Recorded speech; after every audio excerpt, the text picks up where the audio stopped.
Hey, I'm Brian. And I'm Mandy. I'm one of the founders of Catalyst Columbus. We started a foundation about 6 months ago to bring more inspired, large-scale contemporary murals to downtown Columbus. And this bridge project is our first project. Yeah, so the inspiration stemmed from, the whole stay-at-home order during the pandemic. I was kind of like missing my friends and doing big jobs, and so I kind of like jokingly sent over a drawing of this bridge to Brian, and I was like, hey, do you think we could do this?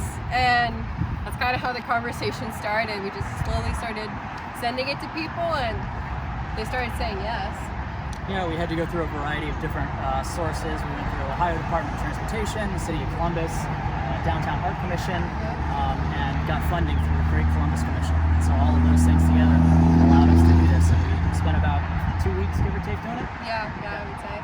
It was a lot of fun to like figure out that whole process and really discover what the message should be. I really just wanted to work with my friends and show that, the people that I'm not around or couldn't be around at the time, that we are stronger together and that I'm thinking about them.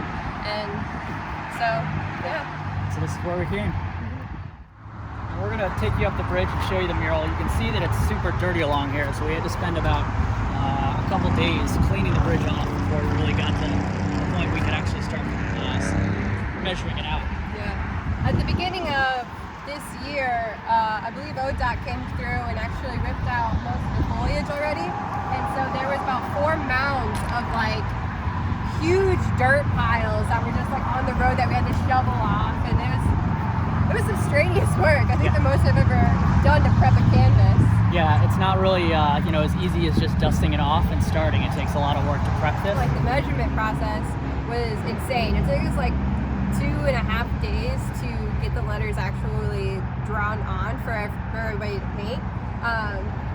So how we gridded it out was we had an engineer friend named Jacob Bench, and he came out and kind of like surveyed the ground, and we put this like grid with string and nails, and it was a really cool process to see. I've never done it before, and it made the whole finding like letters and drawing them out way easier than just I was gonna wing it. So I'm so glad we didn't do that, because they just look so much better now that we actually like laid them out perfectly. Yeah, we got a lot of precision from an architect friend that was able to help us measure out what Mandy's font was, but in large format, put it in CAD, overlaid it on an image, Google Earth image, so we sort of knew what we were working with. And Jacob obviously helped these guys sort of lay it out exactly how it went. And then after that, some of the letters are pretty easy. The E's and the T's are pretty straightforward, but once you start getting into the radiuses, these guys had a hard time. So the S was like the most difficult letter, like because you couldn't see the perspective at all. So once we had it drawn down, we actually had our camera guy, JP, come out and take his drone and hover over it and take a photo. And once I saw like the middle point was like off a little bit, I could go in and correct it. So the S actually ended up taking us like pretty much all day to figure out, which kind of sucked, but it came together really nicely. Yeah, and through this process from start to finish, we were in ski hats and gloves and full-on ski gear, to t-shirts and tank tops.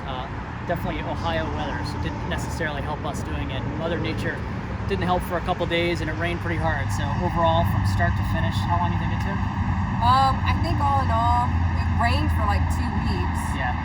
Which really pushed back our like start date of the actual painting, since the ground needed to be like completely dry. Right.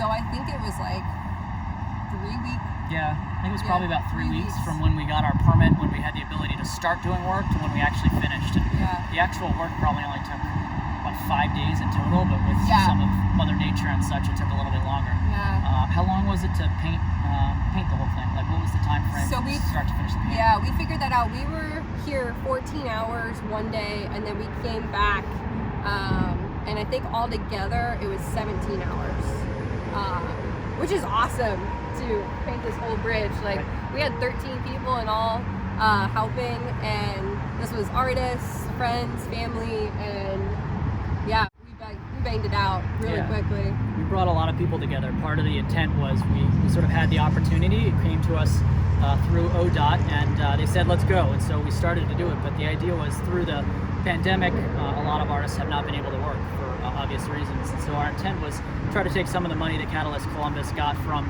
Great Columbus Commission and put it back in artists' pockets. So Mandy, with her network, was able to connect with a variety of artists, and we had 4 or 5 artists out here helping us, with a variety of other folks, and we're able to sort of help the community, help the art community get back on its feet with a little bit more money. So that felt good to be able to do something that everybody could participate in.